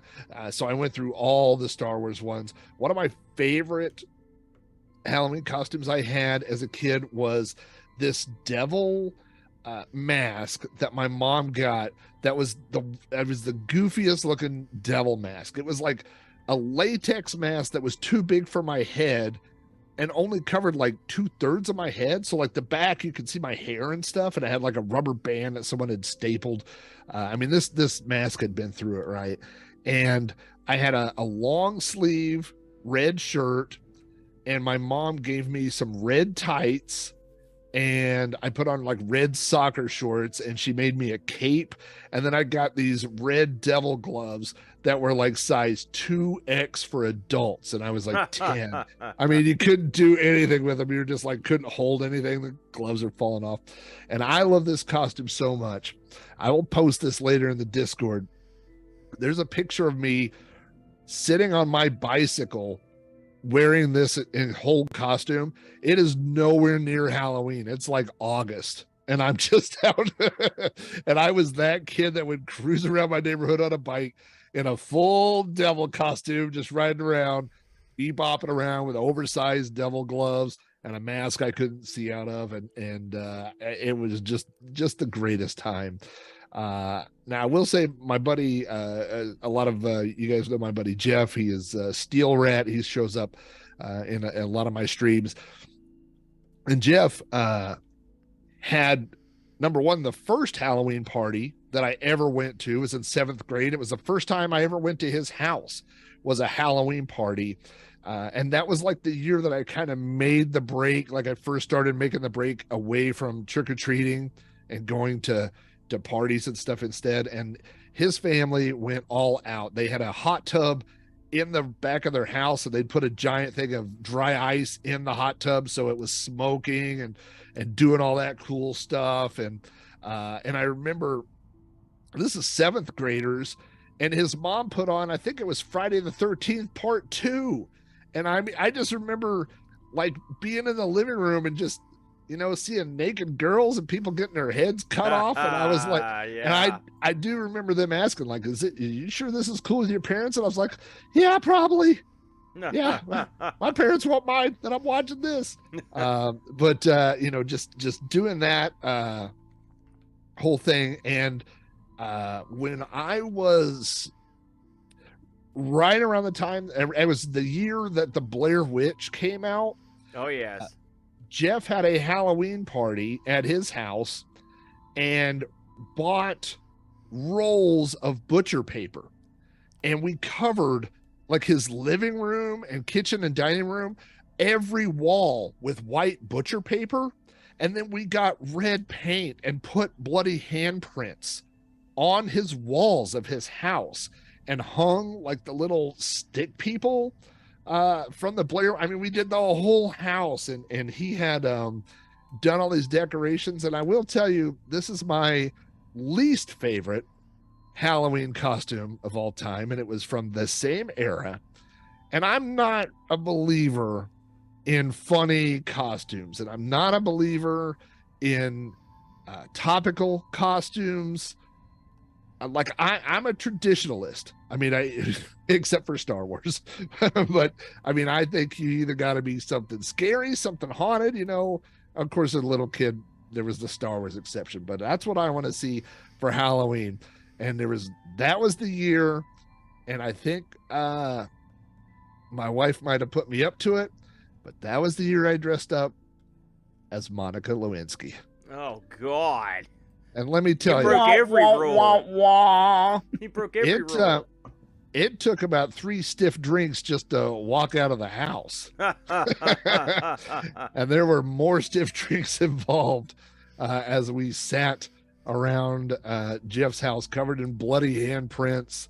And people are like, are you just like a ugly dude in a dress? You know, Bingo. Yes, I am. Yes, I was. And I had That's also something I am. Yeah, that said Monica on it. And it was a very uncomfortable evening. So I don't believe there are any photos of that night. I sure You know, Aaron, speaking of photos, if Yes, you'll sir. allow me, Please. Brent's better half has posted some classic Halloween shots. We can see here. Well, you're pulling those up. Hey, just want to welcome the Raiders in.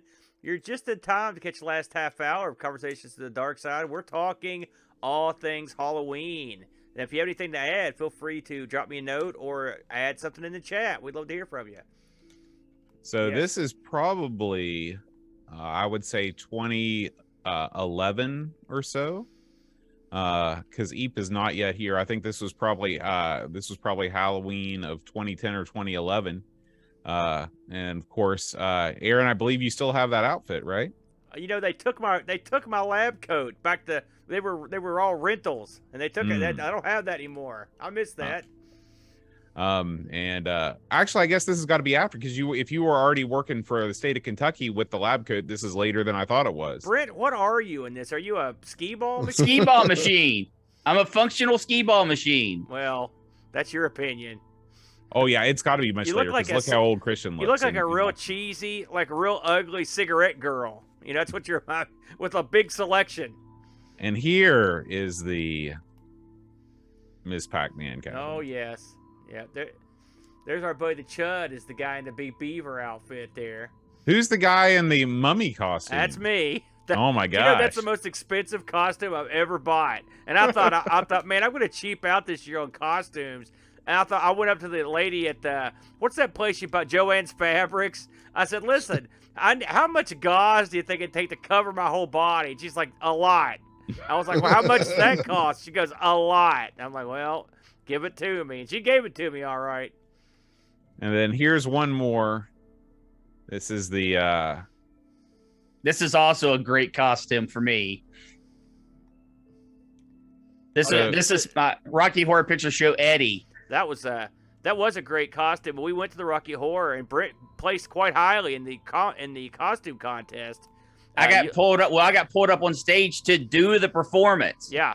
It was they did not like my Hulk Hogan outfit. I got booed off the stage. Wrestling and Rocky Horror fans don't get along. Yeah, they didn't like that too much. And finally, extra bonus, here's a little bit of Brent dressed up as Space Ghost performing with the 1995 Hurricane High School Redskin Marching Band. Look at this. I'm looking. Oh, is that you up front, Brent? He's the one that's dressed like Space Ghost. Well, yeah, but I mean, there's no cape. I don't see the cape. Could you get your belt any higher there, Brent? That was part of the costume. It's like a Space Ghost had retired. That's what he would look like. Good grief. I love it. Good stuff. And at that particular Halloween, I dressed up as Tim the Enchanter from nice. Monty Python, yeah. Which I did by gluing several pieces of cotton swabs to my cheeks. It was very convincing. Better than facial tattoos. Yeah, well, yes. What was we all learned dance things they today. did at the end, Boat? You want to explain what that was? What are we talking about? The dance that the band was doing there at the end of that. Oh, listen, that's just the band dance. That's what that was? Yeah, let me put that back up there. To be insane people. Listen, if you're not, you're just dancing around. That's just what happens.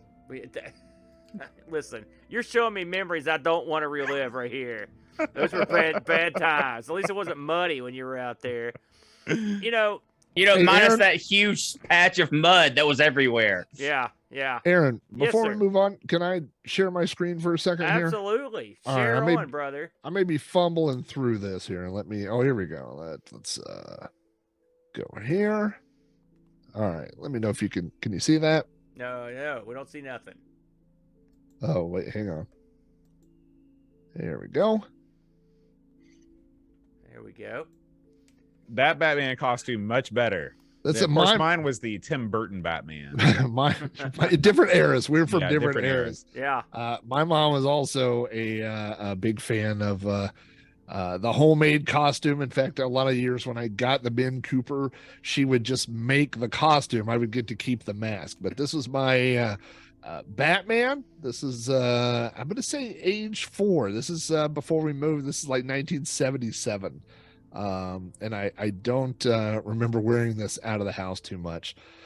This is my first oh my god costume ever. I'm the ghost on the left. That would wear that today. I thought you were a bunny. That's what I thought. Well, let me tell you, Nothing. This is the thing. If people want to go between, like, what's the difference between the 70s and now? Yeah. There it 70s, is. someone would take a 3-year-old and tie a rope around their neck and send them out of the house and say, "Don't choke. Good luck." Also, a rope around your neck and a white hood mask. Yeah. That's a bad combination for today's society. It was not a good combo. That is This is- classic. The famous Chewbacca outfit, again with a jumpsuit that my mother made, and that is my sister there as Scrappy Doo. Apparently, they made a Scrappy Doo for girls because they actually, if you can see, her mask is pink. Like, Yeah. they made a Maybe she was pink one. Scrappy D. or I was Scrappy thinking D. pig. Honestly, Honestly. too. That's what I thought. But two other ones here. This is again, Jeez. and this is all these great Ben Cooper costumes. That's my buddy Andy on the left there. He is Fred Flintstone. His brother down there. I don't remember. One of them was Popeye, and one was I don't even know. But yeah, I'm that's gonna me. guess the one with the plastic smock that has Popeye's picture on it. That was probably Popeye. He's the Popeye. Good I eye, just don't Brent. remember what the other one was. Bugs he's Bunny. Bugs Bunny. I see it there. And then, of course, there's my sister and I. We should be so lucky. She got the green face paint for the witch.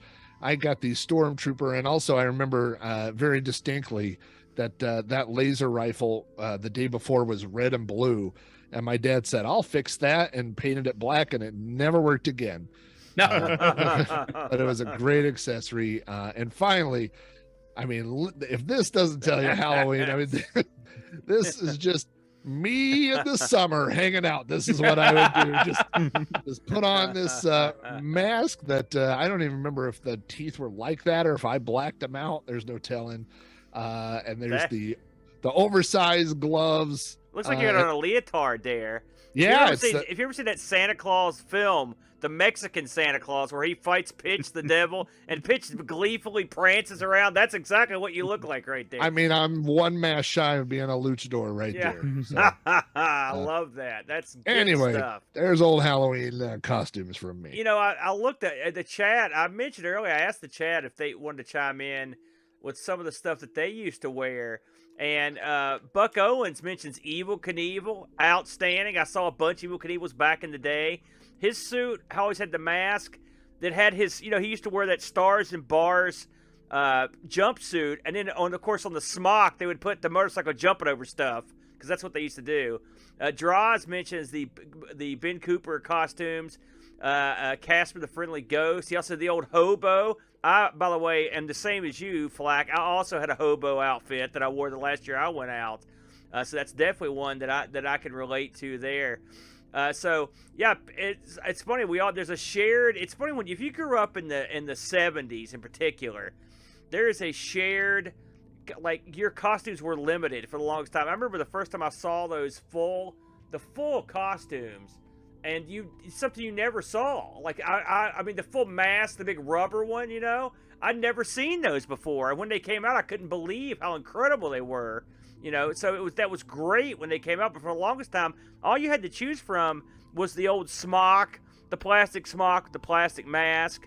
That was all there was, unless your mom was going to make you one.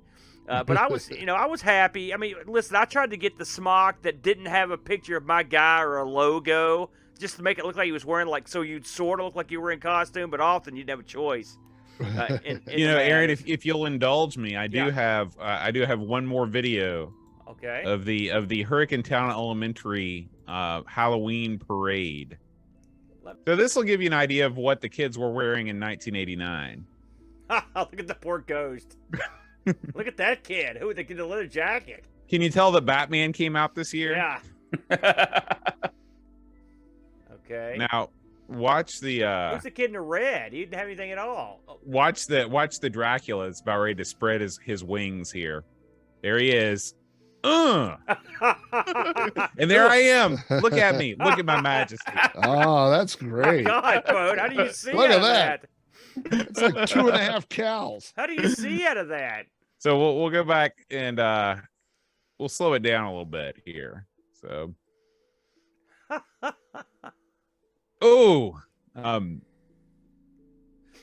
So as you can see, I've got it tucked behind the ear there. Yeah. And if you look if you cross your eyes, you can see out of the one eye hole there. How that works. Very good, Boat. That's good stuff, man. You know, I wanted to touch on something that Flack said a minute ago, because it reminded me of when I was a kid, and that was you know, the fact that he went out twice to get candy, you know, that shtick. And it's not that, which I did that as well, but I don't know if this translated. Since Boat, you and Brent are younger than me and Flack, I'm going to ask you. I'll ask the people in the chat this too. When I was a little kid, like, Halloween was the biggest deal. It was the biggest deal. I mean, it was a huge deal. I couldn't wait to get out there, and we looked forward to it for like a month. We were ready to go, and I mean, every kid was out. The roads were full. It was a huge event, and I took it very seriously. Like, I never just threw something on. I mean, until I got older, we were very serious about it. And my kid today, I mean, he sort of wavers on whether he wants to go out or not. He didn't take it that seriously, and I don't think he cares that much about it. And I don't think he really cares much about the candy either, which was a driving aspect. When I was a kid, I'm a big fat guy. I like to eat lots of candy. But, I mean, every kid was desperate to get this candy. I don't know if there was a candy shortage back then. I don't know what the hell was going on. Did you Easy answer to this, Aaron. Okay. How often do you give your kid candy now? Well, I don't know. I don't really think about it.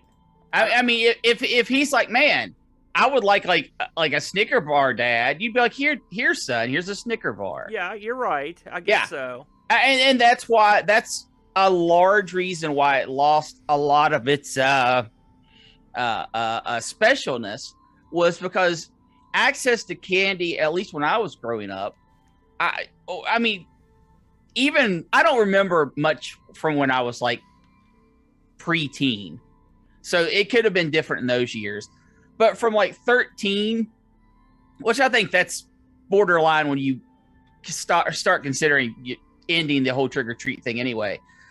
I never thought, man, I'm going to go out and get a bunch of candy, because if I wanted a bunch of candy, I'd just go, hey, Mom, like, can I have some candy? And then I would have candy. So I think that was a lot of it.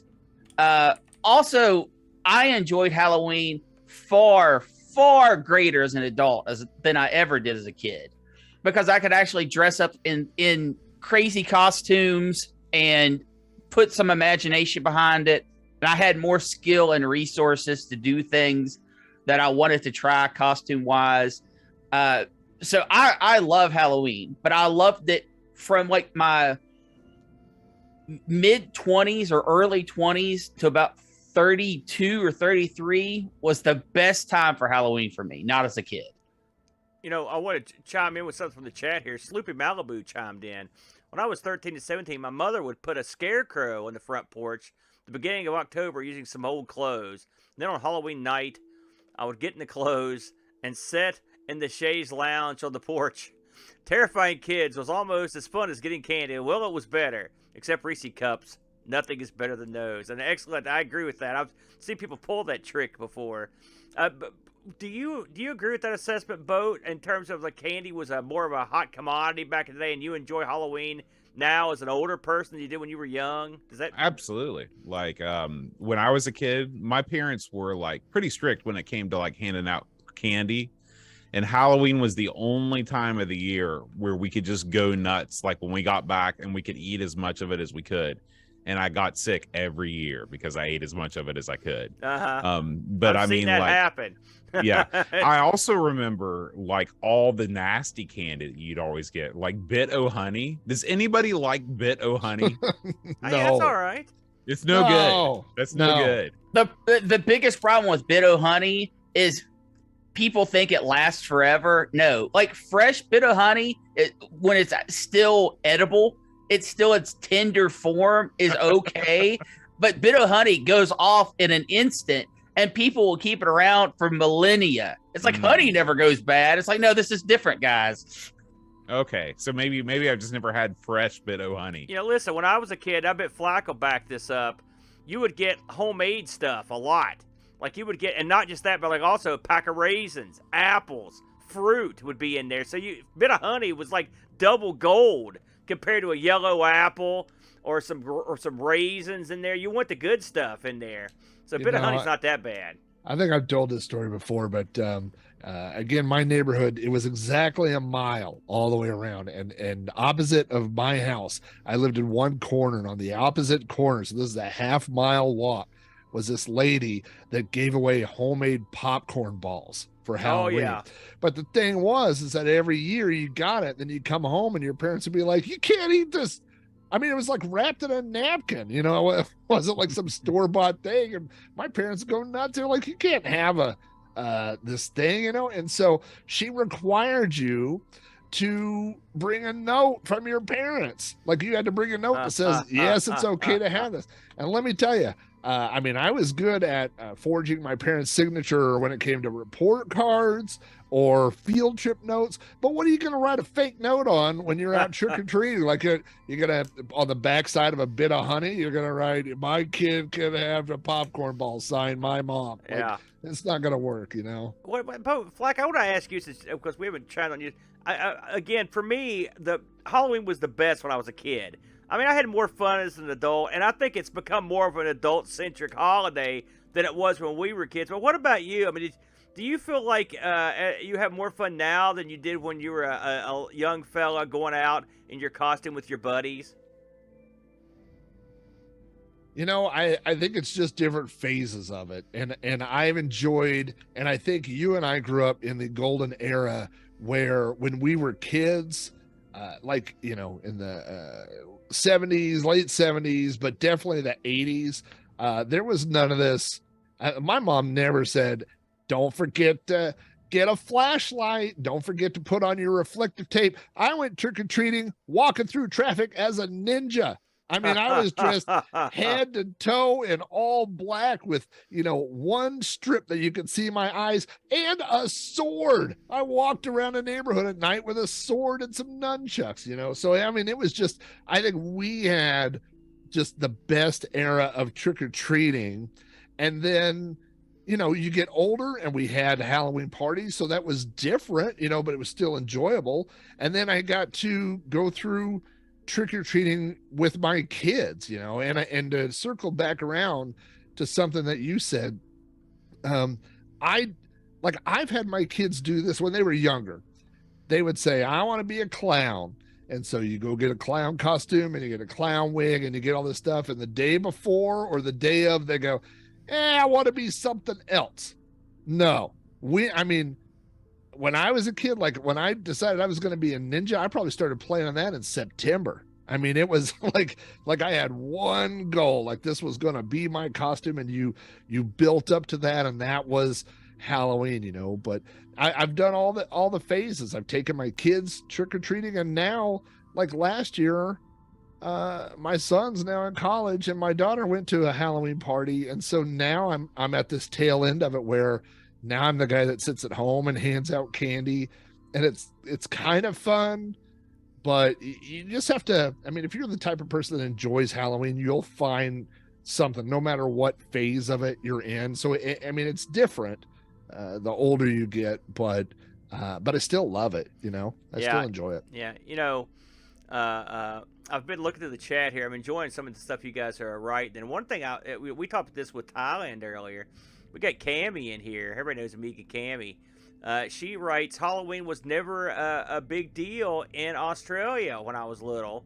So when I moved into my own place, I made sure to decorate the house and built a haunted maze in my front yard, put up flyers all around town, and created Halloween for our neighborhood. Hundreds of kids started to trick-or-treat after that. That's a great story. I mean, that's outstanding. So you brought the holiday with you, and I think that's good. I know I've read that it's not only is it not a popular holiday in Australia, but some people straight up hate it. So I know that's a problem down there. But it's good to see someone's taking the traditions with you. You know, Brent, you did bring up a good point. I think Brent fell apart over there. But Brent brought up a good point when he talked about kids getting candy year round and stuff. I hadn't thought about that, but maybe that's what it was, because getting the candy was number one. And I was like, Flack, I'd be doubling up on the trips out, and it would just be maybe one or two different pieces on the uniform, and I'd go back out and hit the whole trail again. I will say one thing that's changed for going around to Halloween is I'm going around Monday with my kid, and I get way more beat down than I used to. I'm not looking forward to the 5-mile trek around my neighborhood getting all this candy. I don't have a golf cart or roller skates or anything. I'll be out there hoofing it up and down these hills. In West Virginia, when you go out on trick or treat, man, it's not a nice flat surface. You're hoofing it. Let me tell you something that's changed. When I was a kid, and we're talking about trick or treating, the build up was to Halloween.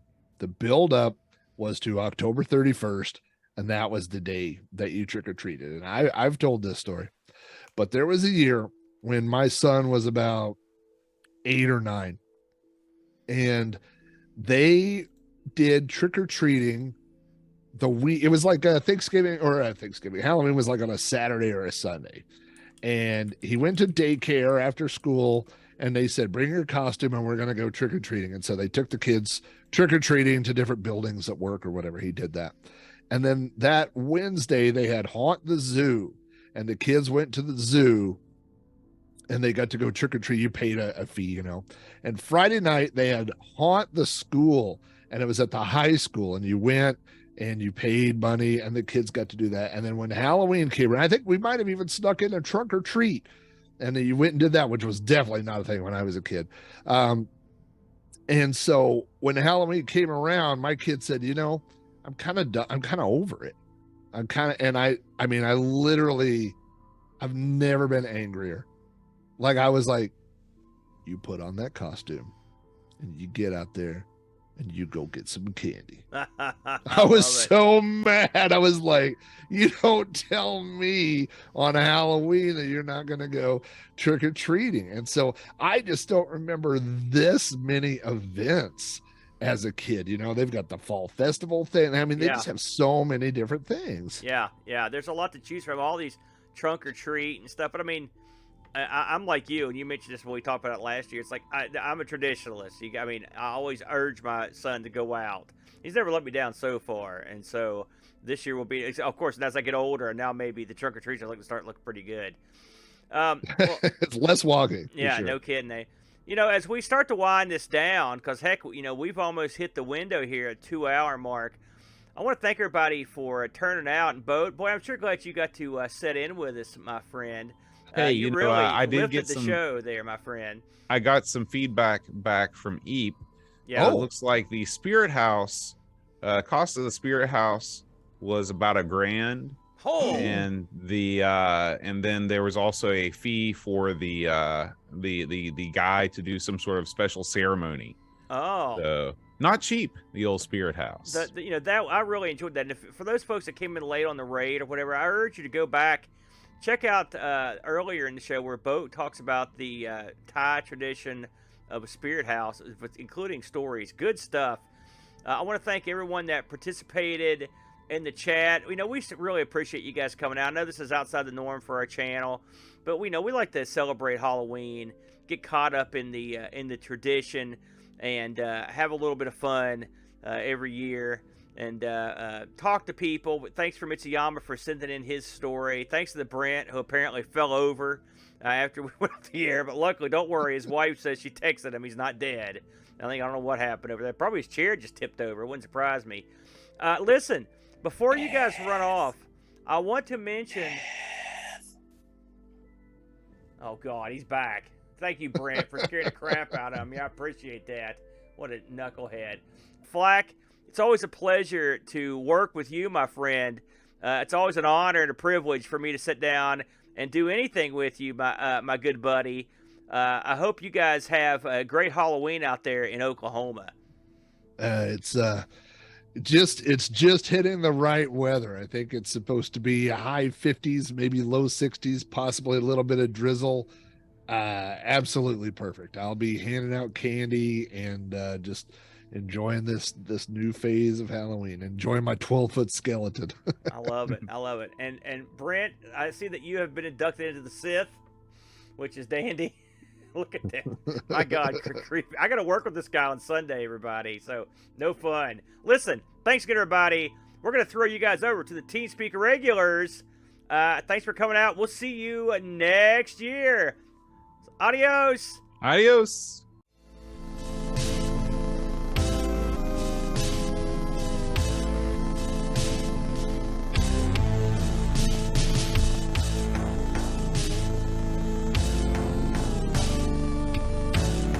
You have just experienced Conversations from the Darkside. Until next week, try to enjoy the daylight.